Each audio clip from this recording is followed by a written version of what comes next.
UFC 297 menjadi event pay-per-view pembuka awal tahun baru UFC di 2024. Sean Strickland versus Dricus Du Plessis memang pertarungan yang dinantikan para fans UFC. Pertarungan ini sudah panas sejak awal dengan bahan bakar yang sangat cukup untuk meledakkan UFC 297.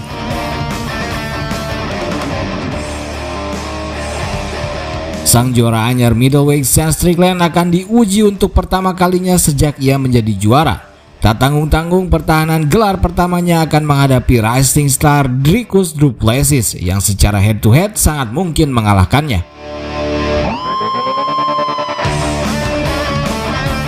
Melawan Du Plessis rasanya akan jauh lebih sulit bagi Strickland dibanding saat melawan Adesanya. Pasalnya, Du Plessis secara style jauh lebih dinamis, agresif, dan powerful, serta bergaya terus maju menyerang tanpa banyak bertahan. Gaya bertarung yang sama dengan Strickland yang terus menyerang maju memberikan tekanan yang agresif dan frontal. Keduanya bertarung dengan sangat terbuka, maka peperangan yang penuh ledakan setiap waktu bisa terjadi. Pertarungan yang akan sangat seru dan padat aksi. Langsung saja kita prediksi pertarungan mereka.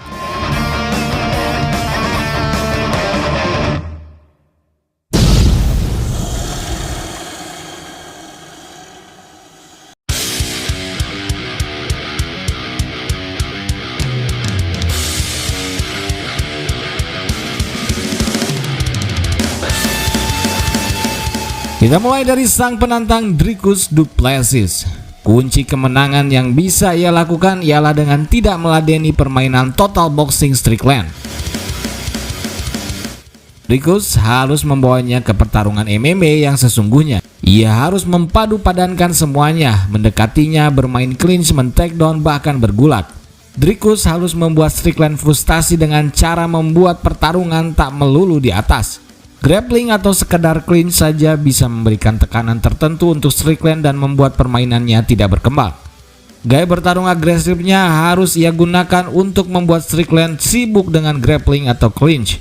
Jangan terlalu banyak bermain striking apalagi mencoba meladeni boxing Strickland. Jika Dricus tak bisa melakukan hal lain kecuali beradu striking, maka pertarungan akan sangat alot dan lama, bahkan bisa sampai hingga akhir ronde 5. Di mana Strickland kemungkinan besar akan menang angka jika pertarungan sampai ke akhir ronde. Namun jika ia mau all out, menyerang dengan agresif dan dengan mencampur berbagai serangan seperti biasanya, maka sangat mungkin bagi Du Plessis menghabisi Strickland lebih cepat. Du Plessis secara skill sebenarnya bisa melakukan lebih banyak hal. Ia mempunyai pilihan serangan-serangan yang lebih banyak. Namun dengan tekanan panggung besar dan penonton yang ada, apakah Dricus bisa tampil seperti biasa? Kita lihat saja nanti.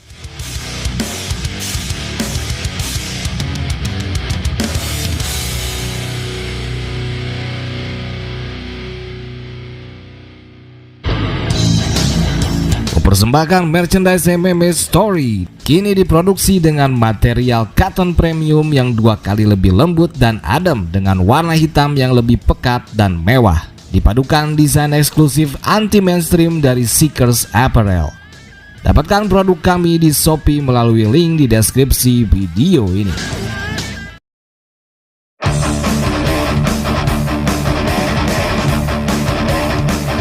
Kita lanjut ke sang juara middleweight Sean Strickland. Entah bagaimana Strickland dengan gaya total boxingnya mampu menjadi juara MMA terbesar di dunia.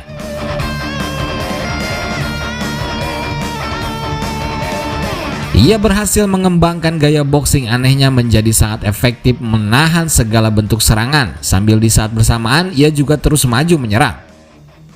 Kakinya selalu aman dari leg kick dengan terus mengangkatnya untuk menghalau. Lalu kepala dan badannya pun bisa ia amankan dengan pilih style boxing stylenya yang unik. Ia menghancurkan Jared Cannonier, Abus Magomedov dan Adesanya dengan gaya yang sama. Total boxing nyaris tanpa serangan kaki. Semua serangan Strickland hanya dengan pukulan. Ia tidak seperti petarung MMA, namun somehow ia juara MMA. Gaya boxing seperti ini biasanya akan dengan mudah di takedown lawan, namun Strickland bisa menghindarinya. Kuncinya ialah volume serangan tekanan yang terus-menerus dan kardionya yang luar biasa. Dan yang membuatnya bisa seefektif itu dengan hanya mengandalkan pilih cell boxing stylenya ialah mentalitasnya yang bisa sangat tenang di situasi apapun. Namun masalahnya saat di KO Alex Pereira, Strickland juga menggunakan gaya bertarung yang sama. Artinya memang gaya bertarungnya ini terlalu terbuka dan banyak celah. Namun Du Plessis bukanlah Alex Pereira, karena itu gaya bertarung Strickland ini bisa jadi membuat Du Plessis frustasi seperti Cannonier dan Adesanya. Selama Strickland mampu terus fokus dan selalu siap dengan takedown dan clinch yang akan terus coba dilakukan Du Plessis, maka semuanya bisa berjalan lancar. Sangat sulit memang memprediksi pertarungan ini, karena striker setajam Adesanya pun frustasi dengan gaya bertarung unik Sean Strickland. Namun di sisi lain, Du Plessis menjanjikan agresivitas dan pendekatan yang lebih kompleks. Tekniknya lebih dinamis, ia petarung MMA sejati dengan skill merata di semua area. Du Plessis secara kasat mata merupakan lawan yang cocok untuk menaklukkan gaya bertarung Strickland. Namun dengan ketenangan dan mentalitas Strickland yang sangat fokus, stabil, dan ditopang stamina yang lebih unggul serta kematangannya sebagai seorang fighter akan membuat perbedaan tersendiri.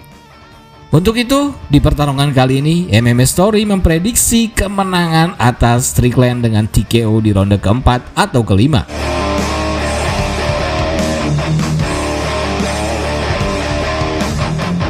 Karena rasanya pressure hebat Strickland akan membuat Du Plessis kewalahan dan menyerah.